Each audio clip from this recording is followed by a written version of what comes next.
Kain tayo. Chicken kapsa. Tapos, sibuyas.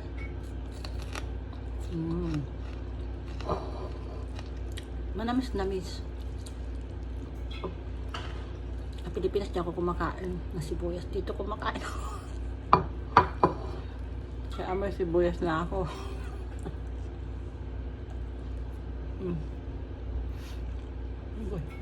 Sibuyas na in-slice.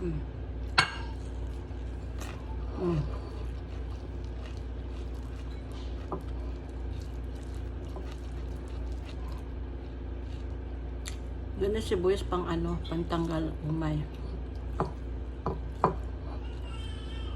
Wala kami pang salata kaya itong ko. Hindi ka abroad kung hindi ka kumakain ng sibuyas. Hindi ka OFW pala. Dito ka matututo kumain ng sibuyas. Pag sa Pilipinas hindi ka kumakain, hindi mo pinapansin. Minsan nakalahalo sa kanin mo. Sa pagkain mo, ulam at tinatanggal mo sibuyas. Dito, kakainin mo talaga.